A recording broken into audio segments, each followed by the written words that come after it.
Chapters 2077, 2078, 2079, 2080 chapter start chapter 2077 4 elements square regret blood refinement pool sovereign immortal aperture mini central continent Fang Yuan की महीनों की तैयारियां immortal aperture के time के हिसाब से अब आखिरकार अपने सबसे अहम मोड़ पर आ पहुंची थी। एक स्क्वायर शेप के पूल के बीच में एक छोटा सा पवेलियन बना हुआ था। फैंग युआन की मर्जी से एक गू वर्म धीरे धीरे यूएस पवेलियन की तरफ उड़ने लगा। ये गू एक गोल मोती जैसा दिखता था, एक बड़े से अंडे जितना। इस मोती पर अनेकों निशान जो इधर उधर घूम रहे थे वो खिलते हुए कमल के खेत या गरजते हुए बादलों की तरह चमक रहे थे। ये था ब्लड एसिड इमॉर्टल गू। ये एक यूनिक गू था जिसे लंग या लैंड स्पिरिट ने ट्रेजर येलो हेवन से खरीदी हुई कुछ ब्लड पाथ गू रेसिपीज को मिलाकर बनाया था। ब्लड एसिड इमॉर्टल गू का इफेक्ट ये था कि रिफाइनमेंट के दौरान इमॉर्टल मटेरियल्स या गू वॉर्म्स के एक हिस्से को प्रोटेक्ट करता था। अगर रिफाइनमेंट फेल हो जाता तो इनमें से कुछ इमॉर्टल मटेरियल्स या गू वॉर्म्स को बाद में ब्लड एसिड इमॉर्टल गू का इस्तेमाल करके रिस्टोर किया जा सकता था। ब्लड एसिड इमॉर्टल गू शुरू में सिर्फ रैंक 6 का था, लेकिन कुछ ही समय पहले फैंग युआन ने long hair refinement path formation का इस्तेमाल करके इसे रैंक 7 तक रिफाइन कर लिया था। ब्लड एसिड इमॉर्टल गू धीरे धीरे पवेलियन के ऊपर यूएस जगह पहुंचा जहां एक सुनहरी कुर्सी बनी हुई थी। फैंग युआन के दिमाग में ख्यालों की लहरें सुनामी की तरह उठ रही थी। बाहर से देखने में ये स्टेप बहुत सिंपल लग रहा था, लेकिन असल में फैंग युआन हर सेकंड 1,00,000 थॉट्स खर्च कर रहा था इस आखिरी स्टेप को पूरा करने के लिए। स्प्लैट! एक हल्की सी आवाज के साथ ब्लड एसिड इमॉर्टल गू आखिरकार यूएस सुनहरी कुर्सी पर बैठ गया। उसके अचानक बाद जैसे हाई फैंग युआन ने अपना इमॉर्टल एसेंस ट्रांसफर किया, सुनहरी कुर्सी से एक ऐसी अट्रैक्शन फोर्स निकली जिसने ब्लड एसिड इमॉर्टल गू को उसकी जगह पर फिक्स कर दिया। ब्लड एसिड इमॉर्टल गू से खून जैसी गहरी रोशनी फूट पड़ी। ये खूनी रोशनी पानी की तरह पवेलियन की छत से नीचे बहने लगी, अपने रास्ते में आने वाली हर चीज को रंगते हुए। वो सफेद जड़े जैसा पवेलियन गहरे लाल रंग में रंग गया। पवेलियन को रंगने के बाद वो खूनी रोशनी आगे फैलती गई और उस शांत पूल को भी कवर कर लिया। पूल का पानी खून जैसा लाल हो गया। पूल की सतह पर हल्की लहरें उठने लगी। Good good good good. लहरें उसके चारों तरफ बनी स्क्वायर पत्थर की दीवारों से टकराई, लेकिन लहरें तुरंत ही गायब हो गई और पूल एक बार फिर से शांत हो गया। 4 elements square regret blood refinement pool का कंस्ट्रक्शन आखिरकार पूरा हो गया था। फैंग युआन ने अपने माथे से पसीना पोंछा। 1 महीने से ज्यादा समय तक इस टेंशन वाले स्टेट में रहने के बाद वो आखिरकार रिलैक्स कर सकता था। उसी तुरंत ही एक बहुत ज्यादा थकान महसूस हुई जो उसकी हड्डियों से निकलकर पूरे जिस्म में फैल गई। मैंने बहुत ज्यादा मेंटल एनर्जी खर्च कर दी, काफी इमॉर्टल एसेंस भी इस्तेमाल हो गया। फैंग युआन को इस बात का एहसास था। उसका दिमाग थक चुका था और वो बस सब कुछ छोड़कर सो जाना चाहता था। उसने वैसा ही किया। ये नींद 2 दिन और 2 रात तक चली। उसके बाद आखिरकार उसने अपनी स्पिरिट रिकवर की। थोड़ी देर बाद फैंग युआन ने अपने डिवाइन सेंस का इस्तेमाल करके इस 4 elements square regret blood refinement pool को इंस्पेक्ट किया। एक बार चेक करने के बाद जब उसी कोई गलती नहीं मिली तो उसने संतुष्टि से सर हिलाया। इस रिफाइनमेंट पूल को बनाने के लिए उसने अपना दिमाग खपा दिया था और बेइंतहा मेहनत की थी। और ऐसी कीमत चुकाने के बाद ये जो 4 elements square regret blood refinement pool बना था वो बिना किसी शक के आज की दुनिया में रिफाइनमेंट पाथ की सबसे बड़ी क्रिएशन थी। फैंग युआन के 4 elements square regret blood refinement pool का कॉन्सेप्ट इमॉर्टल गू हाउसेज और इमॉर्टल फॉर्मेशंस जैसे कि रिग्रेट पूल, रिफाइनमेंट कॉल्ड्रन और long hair refinement path formation को एक साथ मर्ज करके बनाया गया था। रिग्रेट पूल दुनिया के 3 लेजेंडरी पूल्स में से एक था।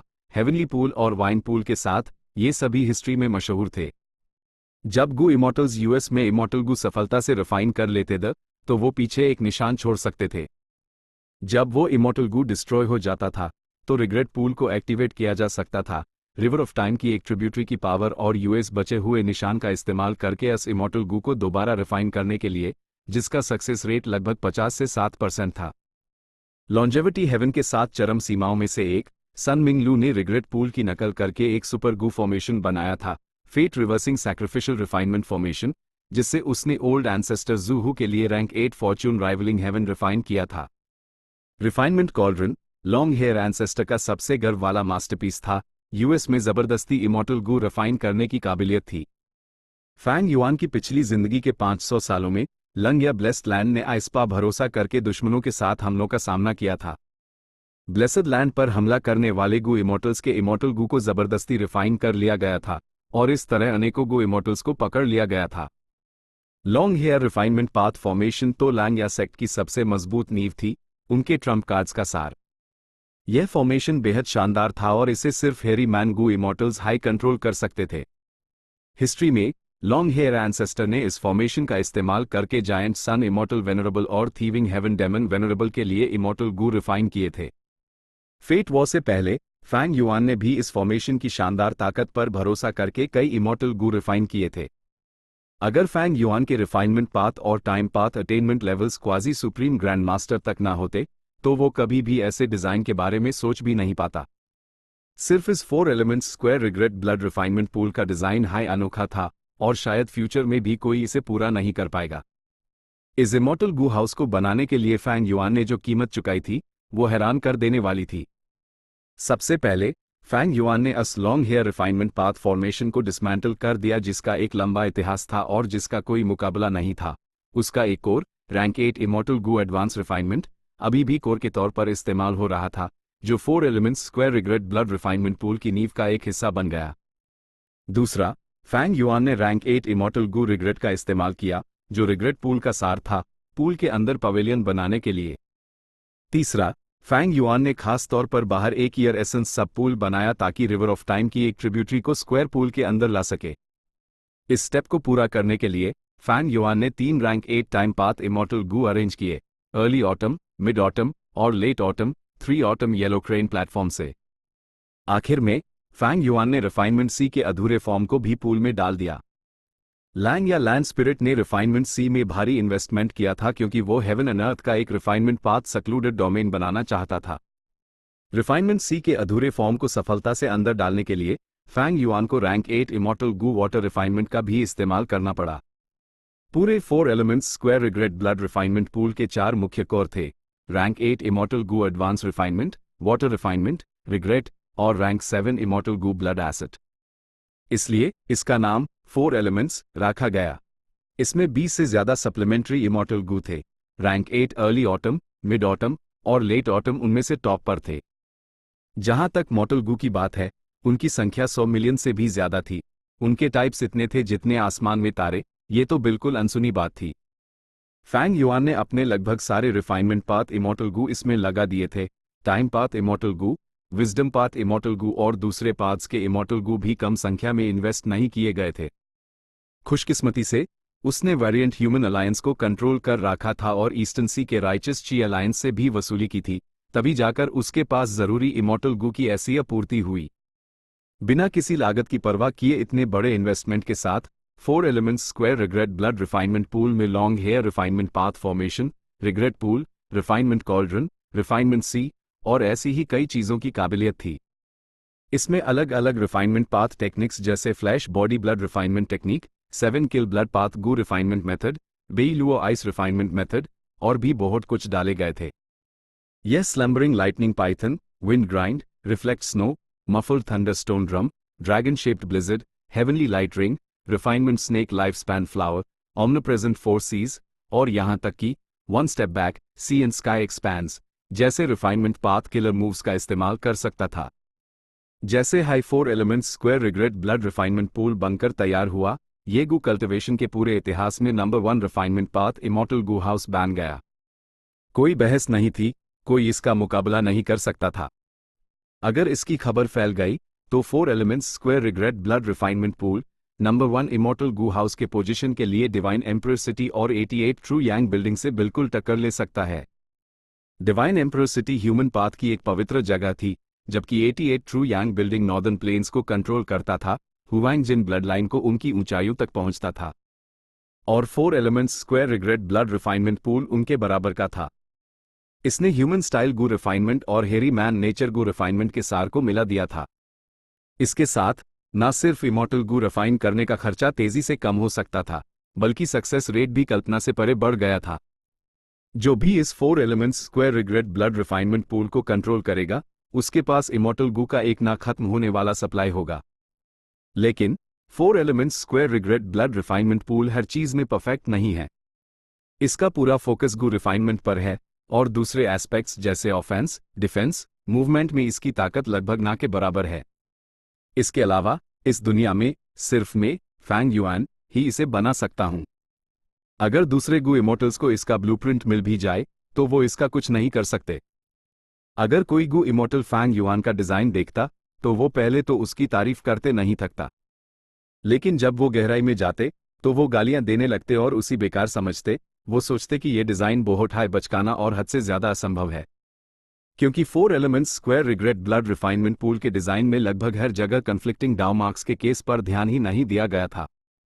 सिर्फ सॉवरेन इमोर्टल एपर्चर के अंदर, जहां कोई कन्फ्लिक्टिंग डाउ मार्क्स नहीं थे, 4 elements square regret blood refinement pool को हकीकत में बदला जा सकता था।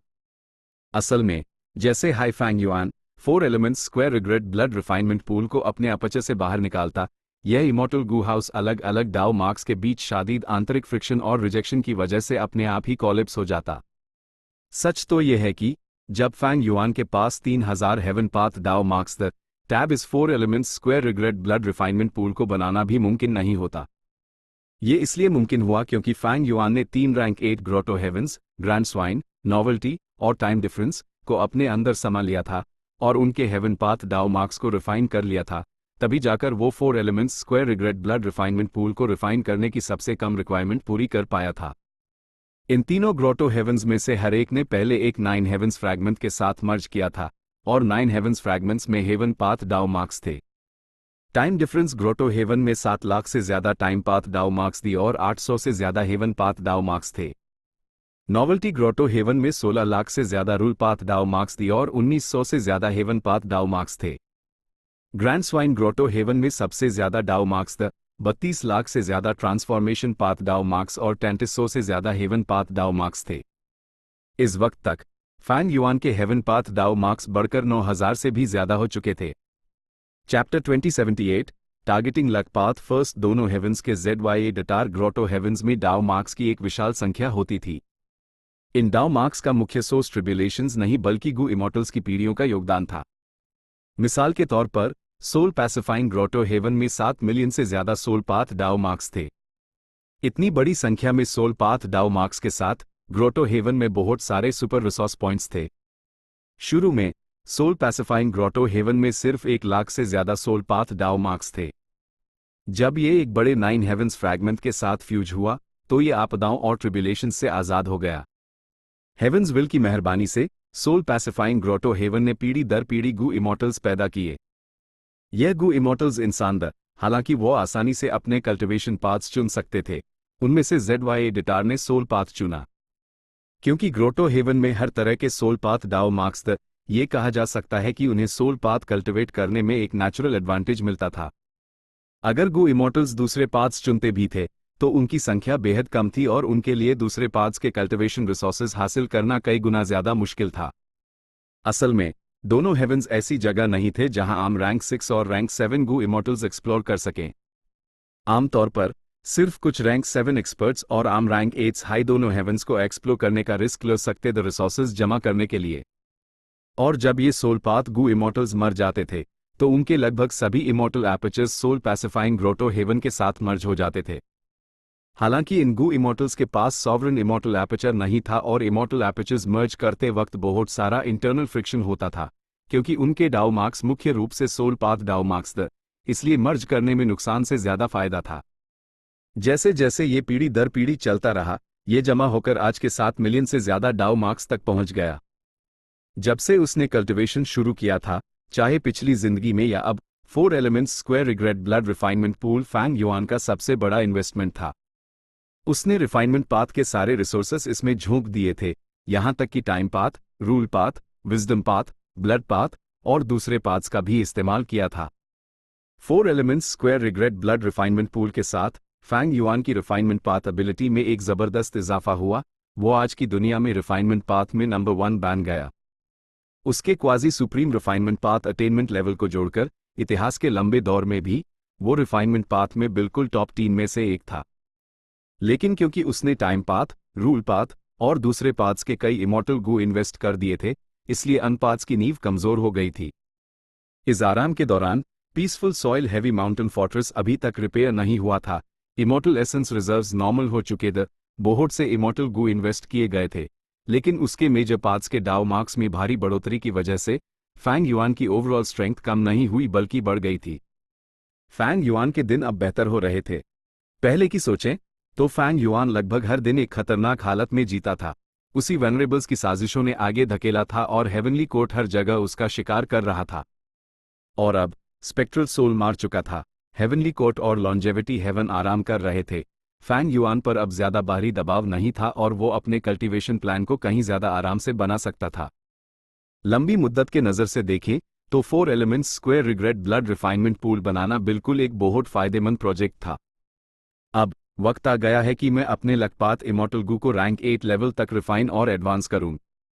फैंग युआन ने गर्व से 4 elements square regret blood refinement pool को देखा। उसके पास पहले से ही एक प्लान था। जब फेट गू मौजूद था, दुनिया में फेट और लक का रेशो लगभग 9:1 था। ए फ्लैट जब फेट गू डिस्ट्रॉय हो चुका है, लकपात का प्रभाव बिना शक के बढ़ गया था। खासकर जब पांचों रीजन्स की केओटिक वॉर ओवरऑल सिचुएशन के अनुसार थी। जितना ज्यादा केओस होता उतना ही ज्यादा असर लकपात दिखा सकता था। मेरे current immortal material reserves app तक के सबसे ऊंचे लेवल पर पहुंच चुके हैं। मेरे पास रैंक 8 लकपात इमॉर्टल गू रिफाइन करने की काबिलियत है, लेकिन ये अभी भी एक पूरा रिफाइनमेंट सी बनाने के लिए काफी नहीं है। जैसे हाईफैंग युआन सोच रहा था, उसी अचानक ट्रेजर येलो हेवन के जरिए ब्लैक टाइग्रेस का मैसेज मिला। वो अभी भी जिंदा हैं और एक अर्थवे में फंसे हुए हैं। इंटरेस्टिंग, वो अर्थ ट्रेजरी में छुपे हुए हैं। ये अच्छा है। अर्थ ट्रेजरी 10 अर्थ्स में से एक है। हर अर्थ ट्रेजरी में भरपूर इमॉर्टल मटेरियल्स होते हैं, खासकर रैंक 9 लकपात इमॉर्टल मटेरियल फेवर्ड हार्ट। ये मेरे अभी के इस्तेमाल के लिए बिल्कुल परफेक्ट है। फैंग युआन खुश हुए बिना नहीं रह सका। रैंक 9 लकपात इमॉर्टल मटेरियल से रैंक 9 लकपात इमॉर्टल गू रिफाइन किया जा सकता था, लेकिन सिर्फ एक अर्थ ट्रेजरी का फेवर्ड हार्ट दूर तक काफी नहीं था। फैंग युआन के लकपात इमॉर्टल मटेरियल्स में ZYA डेटा रैंक 7 के थे, जबकि एक छोटा हिस्सा रैंक 8 का था। उसके पास रैंक 9 लकपात इमॉर्टल गू रिफाइन करने की कोशिश करने की नींव साफ तौर पर नहीं थी, लेकिन रैंक 9 इमॉर्टल मटेरियल का इस्तेमाल करके रैंक 8 इमॉर्टल गू रिफाइन करने से सक्सेस रेट थोड़ा बढ़ सकता था। फेवर्ड हार्ट के साथ फैंग युआन एक ऐसे शेर जैसा था जिसे पंख मिल गए हो। सदर्न बॉर्डर, ची क्लैन हेडक्वार्टर्स। बम। ची क्लैन के मौजूदा फर्स्ट सुप्रीम एल्डर ने मेज पर जोर से हाथ मारा और भींचे हुए दांतों से कहा, यह हद हो गई। यह रैंक 7 गू इमॉर्टल, जो काफी जवान दिखता था, उसकी स्किन सफेद थी और काली उंगली में ज्यादा शराब पीने के निशान इस वक्त गुस्से से आग बबूला हो रहा था। ये ची बंग था। वो चीकुय का बेटा था। चीकुय ने USEY बहुत सपोर्ट किया था और उसी आंतरिक रूप से अगला फर्स्ट सुप्रीम एल्डर नियुक्त कर दिया था। हालांकि चीकुय फेट वॉर में मारा गया था, क्योंकि उसने काफी अरेंजमेंट्स कर रखे थे। ची बंग पोजीशन हासिल करने में सफल रहा। पोजीशन मिलने के बाद ची बंग को महसूस हुआ कि सिचुएशन पहले से बहुत अलग थी। पहले वो अपने पिता चीकुय के साए में था। कोई भी परेशानी हो तो चीकुय उसकी ढाल बनता था, लेकिन अब USEY सीधे प्रेशर का सामना करना पड़ रहा था। इस बार सदर्न बॉर्डर की सुपरफोर्स यांग क्लैन ने USEY एक मुश्किल समस्या में डाल दिया था। इसका कारण एक साउंड पाथ इनहेरिटेंस था। इस साउंड पाथ इनहेरिटेंस का नाम रोर था। इसका एक लंबा इतिहास था और इसकी शोहरत दूर दूर तक फैली हुई थी। ये बहुत पहले से चली आ रही थी। पिछली पीढ़ी का रोर इनहेरिटर सिर्फ रैंक 7 था, लेकिन उससे पहले वाला एक रैंक 8 गू इमॉर्टल था। इसका मतलब यह था कि ये रो साउंड पाथ इनहेरिटेंस किसी को रैंक 8 तक कल्टिवेट करने दे सकता था। इसकी वैल्यू बहुत ज्यादा थी। और सबसे जरूरी बात, ये रो इनहेरिटेंस ची क्लैन के इलाके में था, लेकिन यांग क्लैन के भी बेहद करीब था। चीकुयो के मरने के बाद ची क्लैन ने अपना इकलौता रैंक 8 गू इमॉर्टल खो दिया और ची क्लैन अंदर से कमजोर हो गया। यांग क्लैन ने फौरन कदम उठाया, ची क्लैन के बॉर्डर पर कब्जा किया और इनहेरिटेंस ग्राउंड को घेर लिया। फिलहाल वो साउंड पाथ ब्लेस्ड लैंड को एक्टिवली एक्सप्लोर कर रहे थे। यांग क्लैन के इस बर्ताव पर ची क्लैन को कुछ करना ही था। उनके इलाके पर हमला हुआ था और ये उनकी इज्जत का सवाल था। अगर उन्होंने इसे ठीक से हैंडल नहीं किया तो ची क्लैन की इज्जत मिट्टी में मिल जाती। लेकिन ची क्लैन अपनी इज्जत बचाने के लिए क्या कर सकता था? क्या ची क्लैन यांग क्लैन की हमलावर सेना को पीछे धकेल सकता था? क्या वो लड़ सकते थे? वो कैसे लड़ेंगे? अगर वो नहीं लड़ सकते तो उन्हें क्या करना चाहिए? ये समस्या थी जिसका सामना ची बंग कर रहा था। आप तीनों क्या सोचते हैं? ची बंग ने अपने सामने बैठे 3 रैंक 7 गू इमॉर्टल से पूछा। ची डापी ने तुरंत ऊंची आवाज में कहा, ऑफ कोर्स, हम अनपढ़ पलटवार करेंगे और यांग क्लैन के अन बदमाशों को मार डालेंगे। अपनी आवाज नीची रखो।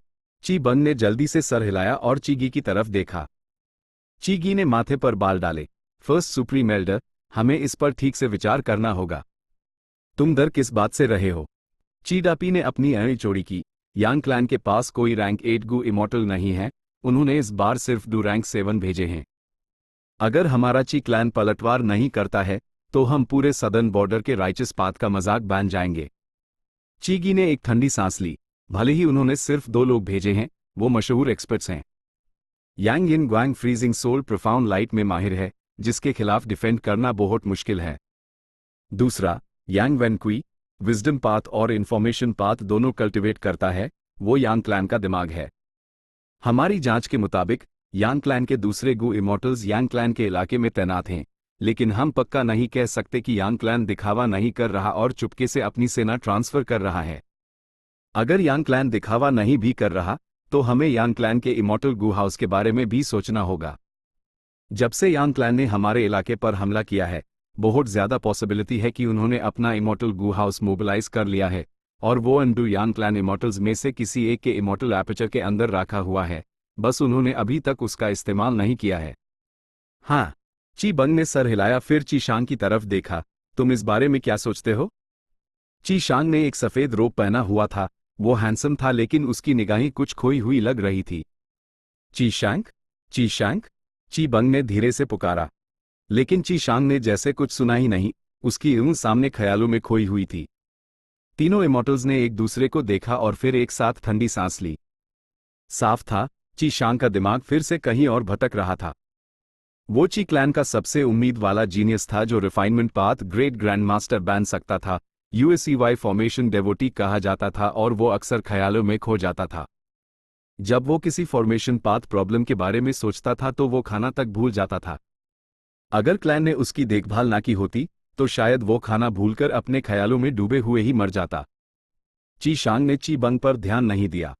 ची बैंग अंदर ही अंदर गुस्सा था, लेकिन उसके साथ अच्छे से पेश आना था।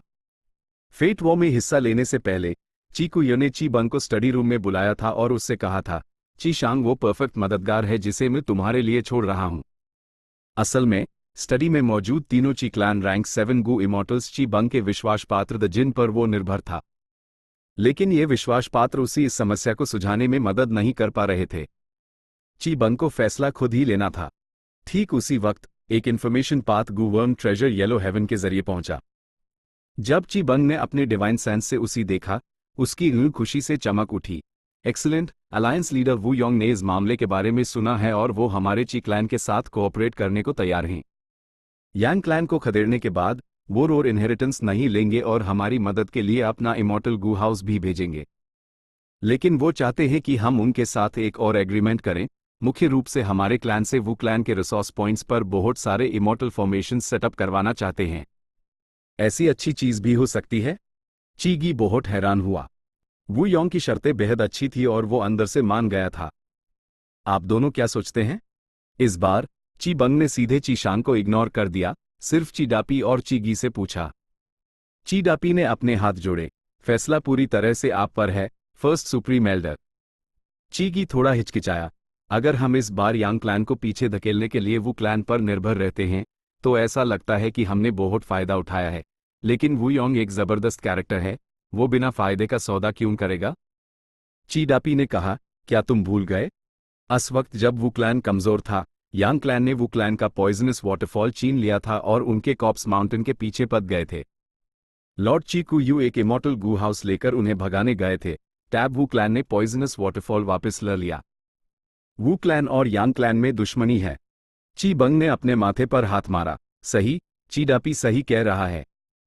बात करें तो वू क्लैन हमेशा से हमें अपनी तरफ खींचने की कोशिश करता रहा है। उस वक्त जब ये टियन माउंटेन के ड्रीम रेल्म्स अभी भी थे, वू क्लैन जब भी इमॉर्टल अपॉर्चुनिटी बिजनेस करता था तो हमारे ची क्लैन को साथ ले जाता था।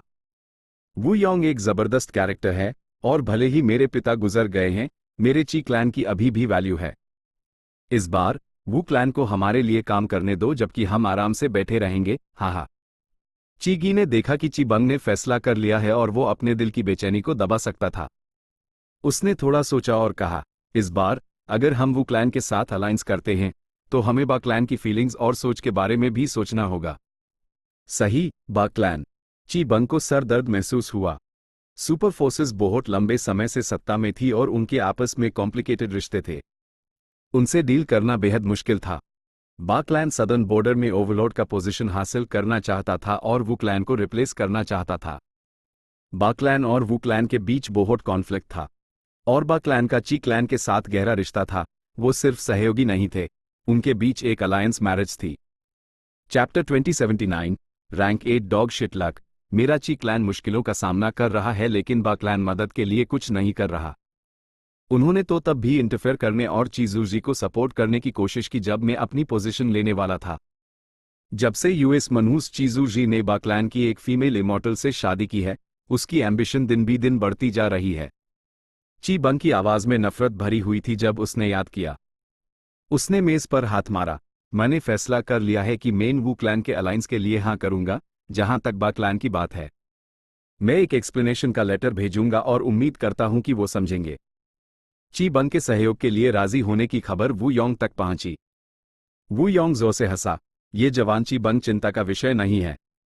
साफ था, वू योंग का प्लान बिल्कुल आसानी से काम कर रहा था। ची कुयो के मरने के बाद ची क्लैन की आंतरिक संरचना कमजोर थी। बा क्लैन में लीडरशिप का बदलाव हुआ था। पिछले फर्स्ट सुप्रीम एल्डर बाशिबा को फैंग युआन ने पकड़ लिया था और उसने अपना इमॉर्टल एपर्चर और कल्टिवेशन दोनों खो दिए थे। बादा के पोजीशन लेने के बाद बा क्लैन अस्थिर हो गया। वू योंग ने इन दोनों क्लान्स की दरार को इंट्यूटिवली महसूस कर लिया। रॉ इनहेरिटेंस की घटना वू योंग के लिए एक आसमान से भेजा हुआ मौका जैसा था। वो इसे कैसे ना पकड़ता। गुड न्यूज, मेरे पास गुड न्यूज है। इस वक्त वू बा चोंग अचानक दरवाजे के सामने आया और ऑडियंस मांगी। अंदर आओ, वू योंग ने कहा। क्या खबर है? उसने शांत वू बा चोंग को इतना खुश रियली हाई देखा था। वू बा चोंग ने कहा, जब वो भी स्पेस कॉम्प्रहेंशन पिट एक्सप्लोर कर रहा था, उसने अनजाने में एक बहुत बड़ी मात्रा में ड्राई क्लियर की खोज ली। वू योंग थोड़ा हैरान हुआ और फिर ताली बजाने लगा। यह वाकई गुड न्यूज है। वू डूजू की जिंदगी में 3 अफसोस थे। पहला ग्रुप था फियर्स गॉड 7 घोस्ट्स, जिसे वू योंग पहले ही खत्म कर चुका था। दूसरा ये था कि वो 8 फेस्ड प्रेस्टीज विंड गू रिफाइन नहीं कर पाई थी। वू क्लैन कई सालों से 8 फेस्ड प्रेस्टीज विंड इमॉर्टल गू के लिए इमॉर्टल मटेरियल्स जमा कर रहा था और सिर्फ एक मुख्य मटेरियल की कमी थी, ड्राई क्लियर ची। वू बेई ने इस बार अनजाने में ड्राई क्लियर ची हासिल कर ली, जो वू क्लैन के लिए 8 फेस्ड प्रेस्टीज विंड गू रिफाइन करने के लिए काफी थी। वू भी वाकई मेरे क्लैन का लकी स्टार है। यूजी इनाम दू, वू योंग ने जल्दी से सोचा और फिर बोला। 8 फेस्ड प्रेस्टीज विंड गू एक रैंक 8 इमॉर्टल गू है। ये एक बड़ी बात है। अगर हम इसे रिफाइन करने जा रहे हैं, हमें इसे सीरियसली लेना होगा और बहुत सारी तैयारियां करनी होंगी। वू क्लैन में हर किसी को इस रिफाइनमेंट के लिए अपनी पूरी जान लगा देनी चाहिए। जैसे हाई वू योंग ने ये कहा, उसने एक ठंडी सांस ली। रैंक 8 इमॉर्टल गू रिफाइन करना मुश्किल है, वाकई मुश्किल। फैंग युआन भी लंग या ब्लेस्ड लैंड की मदद से रैंक 8 गू रिफाइन करने में स्ट्रगल करेगा। ये एक गंभीर मामला है। हो सकता है हमारे पास सारे इमॉर्टल मटेरियल्स हो, लेकिन हमें इस पर ध्यान से सोचना होगा। वू बा चोंग का उत्साहित स्टेट धीरे धीरे शांत हो गया। लॉर्ड सही कह रहे हैं, वे बहुत जल्दबाजी कर गया। वू योंग शांत और तार्किक रहने में सफल रहा। वू बा चोंग उसके प्रति और भी ज्यादा प्रशंसा महसूस करने लगा। वू योंग ने कहा, हम 8 फेस्ड प्रेस्टीज विंड गू रिफाइन करने को अभी के लिए साइड में रखेंगे। ची बंग ने हमारे साथ अलायंस के लिए हाँ कर दी है। अब हमें जो करना है वो है बा क्लैन पर प्रेशर बनाना और उन्हें इस मामले में इंटरफेयर करने से रोकना। वू योंग ने एहतियात बरता और हर चीज के बारे में सोचा। उसने पहले से हाई इस भविष्य की बड़ा को रास्ते से हटाना शुरू कर दिया था। ये प्लानिंग और अरेंजमेंट्स का एक और दौर था। वू बा चोंग स्टडी रूम से बाहर निकला और मन ही मन तारीफ कर रहा था। लॉर्ड वू योंग के पास बैटल स्ट्रेंथ और एक स्ट्रैटेजिक माइंड दोनों है। क्या मेरे वू क्लैन को उनके नेतृत्व में महान चीजें हासिल न करने की चिंता करनी पड़ेगी? कुछ दिन बाद सॉवरन इमॉर्टल एपर्चर में फैंग युआन का time path clone 4 elements square regret blood refinement pool को कंट्रोल कर रहा था। उठो, टाइम पाथ क्लोन चिल्लाया। रैंक 8 इमॉर्टल एसेंस दीवानों की तरह अंदर डाला जा रहा था। बूम! स्क्वायर पूल में खून जैसा पानी अचानक आसमान की तरफ एक उल्टे झरने की तरह उठने लगा। पूरा 4 elements square regret blood refinement pool आवाजें करने लगा, ये अपनी सीमा तक एक्टिवेट हो चुका था। खून का झरने हवा में उठा और ऊपर एक वर्लपूल बन गया। वर्लपूल तेजी से घूम रहा था और चमकदार रोशनी छोड़ रहा था। जब वर्लपूल ने बहुत सारा खूनी पानी अब्जॉर्ब कर लिया तो वो धीरे धीरे शांत हो गया। आखिर में एक इमॉर्टल गू वर्लपूल से बाहर निकला। वर्लपूल गायब हो गया, उल्टा बह रहा खून का झरने भी नीचे स्क्वायर पूल में गिर गया। पूल में सिर्फ कुछ खूनी पानी बचा था। खून जैसी लाल रोशनी पीछे हती जैसे पंछी अपने घोंसले में लौट रहे हो। पूल के बीच बने छोटे से पवेलियन के ऊपर वो जगह ब्लड एसेट इमॉर्टल गू की थी। फैंग युआन के टाइम पाथ क्लोन ने कुछ देर अपनी सांस को रेगुलेट किया और फिर अपनी मर्जी चलाई। हवा में तैर रहा इमॉर्टल गू उसकी हथेली में आ गया। यह इमॉर्टल गू एक गोबर के कीड़े जैसा दिखता था। उसका पूरा शरीर सुनहरा पीला था। उसके शरीर के 3 हिस्से थे, सर, पेट और पूंछ। उसका सिर एक अर्धचंद्राकार बेलचे जैसा था जिसके साइड में पैडल जैसे टेंटिकल्स थे। उसके पेट पर एक हॉरिजॉन्टल रिज थी और उसकी पूंछ अनका थी। उसके 2 जोड़ी पैर और एक जोड़ी पूंछ थी। हर टेंटिकल खुरदुरा और मोटा था और उसके सिरों पर सख्त काले कांटे थे। ये था डॉग शिट लक इमॉर्टल गू। फैंग युआन के रिफाइनमेंट से गुजरने के बाद ये रैंक 8 तक एडवांस हो चुका था। Dog shit luck immortal Gu cooking luck pot का कोर इमॉर्टल गू था। जायंट सन इमॉर्टल वेनरेबल ने लक पाथ बनाया और 3 महान ट्रू इनहेरिटेंसेस छोड़े, self luck, all living beings luck और heaven and earth luck. Cooking luck pot self luck true inheritance के सार का चरम सृजन था। फेट वॉर से पहले फैंग युआन ने अपने लगभग सभी लक पाथ इमॉर्टल गू को कुकिंग लक पॉट में डाल दिया था। इस बार उसने कुकिंग लक पॉट को डिसमेंटल किया और उसके सभी लक पाथ इमॉर्टल गू का रैंक एडवांस किया। डॉग शिट लक इमॉर्टल गू पहला टारगेट था, लेकिन फैंग युआन अपनी पहली ही कोशिश में रिफाइन करने में सफल रहा। 4 elements square regret blood refinement pool का सक्सेस रेट 50 से 7% था, यहां तक कि रैंक 8 इमॉर्टल गू रिफाइन करते वक्त भी। ये इतना भयानक सक्सेस रेट था कि अगर इसकी खबर फैल जाती तो ये पूरे गू इमॉर्टल वर्ल्ड को हिलाकर रख देती।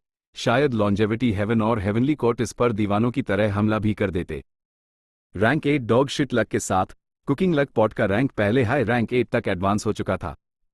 अगर कोई आम गू इमॉर्टल होता तो वो यहीं रुक जाता, लेकिन फैंग युआन संतुष्ट होने से बहुत दूर था। वो एप्ची लक इमॉर्टल गू, कनेक्ट लक इमॉर्टल गू, लक प्लान इमॉर्टल गू, लक इंस्पेक्शन इमॉर्टल गू और ऐसे ही बहुत सारे गू को एडवांस करेगा। टाइम पाथ क्लोन ने 4 elements square regret blood refinement pool का एक्टिवेशन जारी रखा। रैंक 8 इमॉर्टल एसेंस के तेजी से खर्च होने के साथ लगभग खाली हो चुका पूल का पानी फिर से भरने लगा। यह पूल का पानी अधूरे रिफाइनमेंट सी का रिफाइनमेंट वाटर था जिसे रिवर ऑफ टाइम के पानी के साथ मिलाया गया था और वाटर रिफाइनमेंट इमॉर्टल गू को कोर बनाकर रिफाइनमेंट पाथ मेथड से गुजारा गया था, तब जाकर यह अद्भुत सृजन बना था।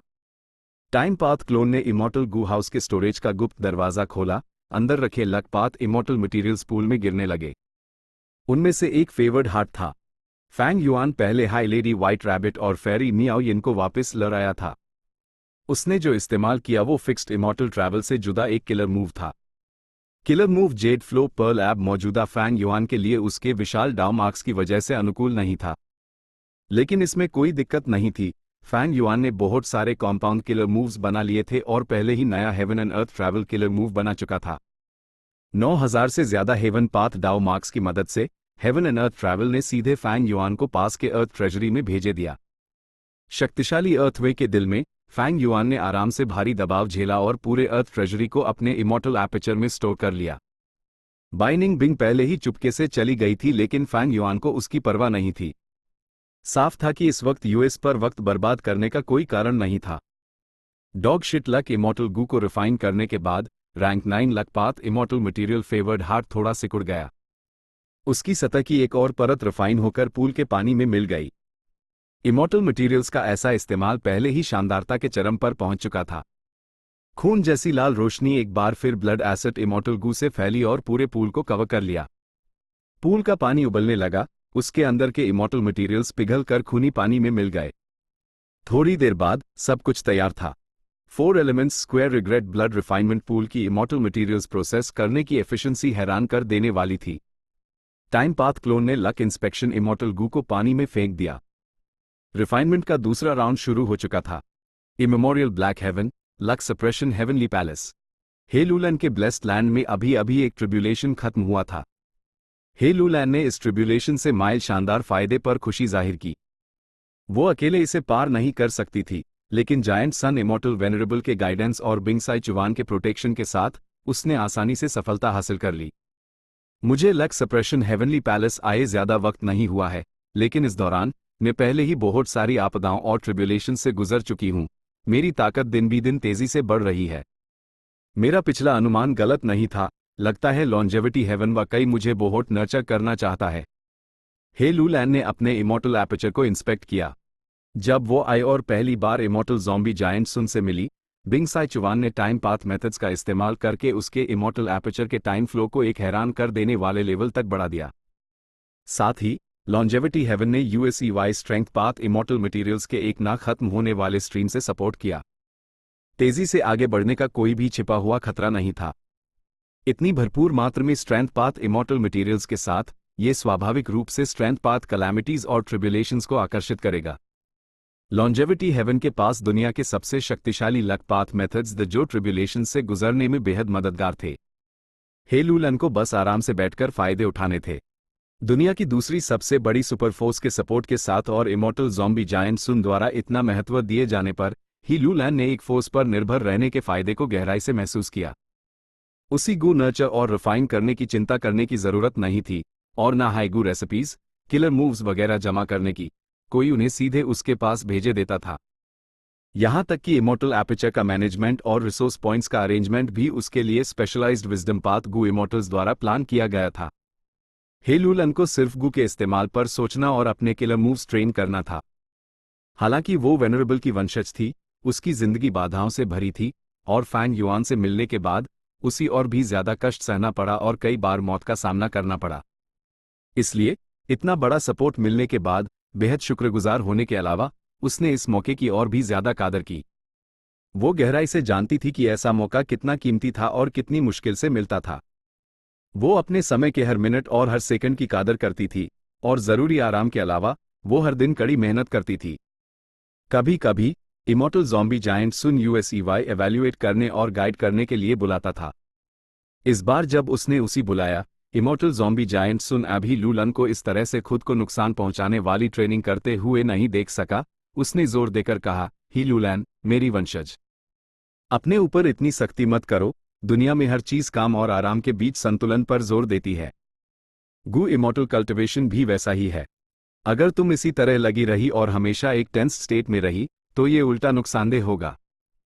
हे लूलैन ने जायंट सन इमॉर्टल ज़ॉम्बी का सामना किया, लेकिन फिर भी अपने विचारों पर आदी रही। लॉर्ड एंसेस्टर, जो कठिनाई में से रही हूं वो बर्दाश्त से बाहर नहीं है। पहले मेन फैंग युआन के साथ कल्टिवेट करती थी और मैंने उसकी मेहनत देखी है। दुनिया सोचती है कि उसने अपनी मौजूदा उपलब्धियां वेनरेबल्स की मदद से हासिल की हैं, लेकिन मेरी राय में अगर कोई उसकी मदद ना भी करता, उसके कैरेक्टर के बाल पर वो फिर भी उभार कर सामने आता और एक इलाके में तबाही मचा देता। इमॉर्टल ज़ॉम्बी जायंट सन थोड़ा हैरान हुआ और फिर मुस्कुराया, ही लूलैन की और भी ज्यादा प्रशंसा करते हुए, लगता है तुम फैंग युआन को अपना दुश्मन और पार करने का लक्ष्य मान रही हो। अच्छा है, ऐसी दृढ़ता और जज्बे के साथ तुम मेरी जायंट सुन की वंशज कहलाने के लायक हो। लेकिन तुम्हारे लिए फैंग युआन को पार करना बहुत मुश्किल होगा। ये बिल्कुल एक मोर्टल के आसमान तक पहुंचने की कोशिश जैसा है। मैं तुमसे कुछ नहीं छिपाऊंगा, फैंग युआन की ताकत इस दौरान तेजी से बढ़ रही है। स्पीड बेहद हैरान कर देने वाली है। हे लूलैन ने शक से जायंट सन इमॉर्टल ज़ॉम्बी की तरफ देखा। इमॉर्टल ज़ॉम्बी जायंट सुन ने समझाया, हालांकि लक इंस्पेक्शन इमॉर्टल गू अब मेरे पास नहीं है। लक सप्रेशन हेवनली पैलेस में वैसे high luck inspection killer moves हैं, और क्योंकि ये यहाँ बहुत लंबे समय से है, पांचों रीजन्स और दोनों हेवंस का सारा लक मेरी नज़र में है। हाल ही में मेन ईस्टर्न सी को बार बार देख रहा हूँ। वहाँ शिया क्लैन के हेडक्वार्टर्स पर लक लगातार और तेजी से बढ़ रहा है। ऐसा मामला मैंने अपनी जिंदगी में भी कम ही देखा है। स्पेक्ट्रल सोल, हेवनली कोर्ट और मेरा calamity luck alter Fang Yuan को मारने में नाकाम रहे। आखिरकार यूएसईवाई डेवलप होने का मौका दे दिया। उसी कई वेनरेबल्स की मदद मिली और उसका कैरेक्टर बेहतरीन है। साथ ही कई रीबर्थ से यूएसईवाई ढेर सारे एक्सपीरियंसेस भी मिले हैं। जितना ज्यादा वक्त उसी मिलेगा, वो उतना ही मजबूत होता जाएगा।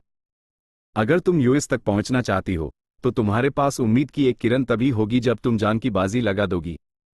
हे लूलैन का चेहरा गंभीर हो गया और उसने दृढ़ता से पूछा, प्लीज मुझे निर्देश दे एंसेस्टर, क्या रास्ता है? जायंट सन इमॉर्टल वेनरेबल ने हल्का सा सर हिलाया। अभी वक्त नहीं आया है, अभी के लिए कड़ी मेहनत से कल्टिवेट करती रहो। Chapter 2080 Fang Yuan's luck sovereign immortal aperture में 2 महीने से ज्यादा गुजर चुके द एक बिल्कुल नया कुकिंग लक पॉट आखिरकार फैंग युआन के सामने पेश हुआ। उसका पूरा शरीर सुनहरी रोशनी में चमक रहा था। ध्यान से देखने पर अंदर और बाहर कभी कभी एक प्लेटिनम रोशनी चमकती, जिससे एक मजबूत अमीरी का एहसास होता था। पोर्ट के किनारे एक बच्चे की मुट्ठी जितने मोटे थे। पोर्ट के बाहरी किनारों के चारों तरफ 8 जीते जागते ड्रैगन स्टैचूज थे। इन 8 ड्रैगन्स की पूंछ सभी पोर्ट के बेस पर थी, एक दूसरे से लिपटी हुई और अपने पंजे फैलाकर इस पोर्ट के पैर बन रही थी। 8 ड्रैगन की पूंछें 8 अलग अलग दिशाओं में इशारा कर रही थी, उत्तर, दक्षिण, पूरब, पश्चिम, उत्तर पूरब, उत्तर पश्चिम, दक्षिण पूरब, दक्षिण पश्चिम। हर ड्रैगन का पंजा पोर्ट की सतह से जुदा हुआ था। ड्रैगन के शरीर ऊपर की तरफ बढ़ रहे थे, जबकि उनके सर किनारे पर लटके हुए अंदर की तरफ देखते हुए। ड्रैगन की एज बैंड थी जैसे वो सो रहे हो। कुकिंग लक पॉट अब एक रैंक 8 इमॉर्टल गू हाउस था। पहले के मुकाबले न सिर्फ इसका साइज बढ़ गया था, 8 ड्रैगन स्टैचूज साफ और जिंदा लग रहे थे, धुंधली और कच्ची इमेज के विपरीत जब कुकिंग लक पॉट रैंक 7 का था। मौजूदा फैंग युआन के पास 9000 से ज्यादा हेवन पाथ डाउ मार्क्स तक कॉम्पाउंड किलर मूव्स को कॉन्सेप्चुअलाइज करने की मुश्किल तेजी से कम हो गई थी। इसलिए भले हाई फैंग युआन का लक पाथ अटेनमेंट लेवल ऊंचा नहीं था, उसके पास कुकिंग लक पॉट को मॉडिफाई करने और उसी और भी मजबूत बनाने की काबिलियत थी। लेकिन ध्यान से सोचने के बाद उसने इस आइडिया को फिलहाल के लिए छोड़ दिया। अगर कुकिंग लक पॉट को 4 elements square regret blood refinement pool की तरह बनाया जाता, तो जब उसके अपचर के बाहर इस्तेमाल किया जाता तो उसकी ताकत बहुत कम हो जाती, और कुकिंग लक पॉट को अपचर के बाहर इस्तेमाल करने की जरूरत थी। जब फैंग युआन पहले कीन डिंगलिंग से लड़ा था, कीन डिंगलिंग ने फैंग युआन के लक को टारगेट किया था, लेकिन अहम मोड़ पर rank 7 cooking luck pot Fang Yuan के सिर के ऊपर आ गया था कीन डिंगलिंग के rank 8 luck path killer move को रोकने के लिए। फैंग युआन के लेवल पर, क्योंकि दुश्मन बहुत मजबूत थे और उनके पास बहुत से मेथड्स उसका डिफेंस हर तरफ से मजबूत होना चाहिए था। फैंग युआन को न सिर्फ अपने शरीर और आत्मा की रक्षा करनी थी, उसी अपने लक को भी मेंटेन करना था। सबसे मजबूत एक्सपर्ट्स अपने खुद के लक पर बहुत ज्यादा जोर और महत्व देते थे, क्योंकि ये उनकी ताकत के एक बड़े हिस्से को प्रभावित कर सकता था। यहां तक कि हाल ही में जिंदा हुए डेमन इमॉर्टल ची जुए के पास भी ऐसे विचार थे। जब वो चीसी के ऊपर किसी एंसेस्टर और कीन डिंगलिंग से लड़ा था, अपने लक को बचाने के लिए उसने समझदारी से पीछे हटने का फैसला किया। फैंग युआन ने अपने लक को प्रोटेक्ट करने के लिए कुकिंग लक पॉट का रैंक बढ़ाया।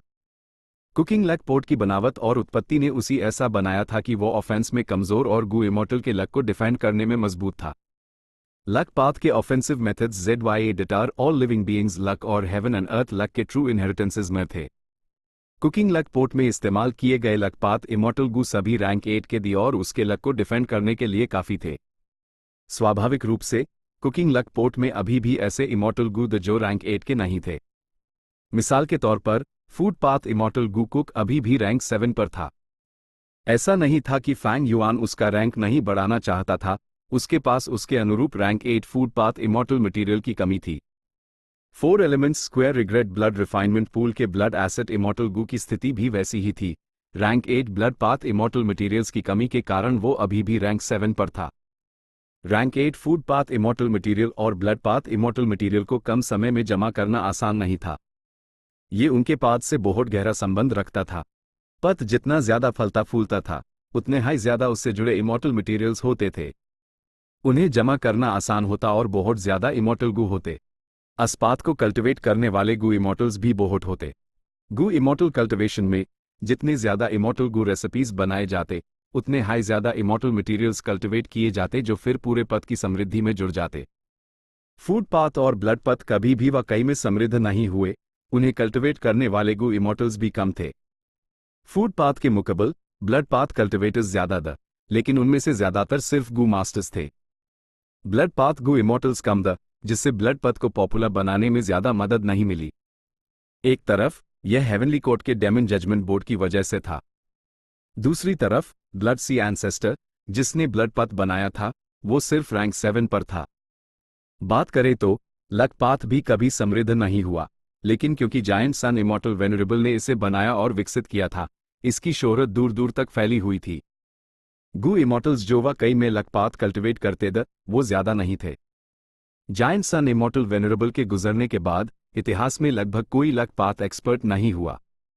शायद सिर्फ कीन डिंग लिंग को मुश्किल से एक माना जा सकता था। मुख्य कारण यह था कि जायंट सन इमॉर्टल वेनरेबल ने अपने 3 ट्रू इनहेरिटेंसेस को गहराई से छिपाया था और उन्हें बेवजह नहीं फैलाया।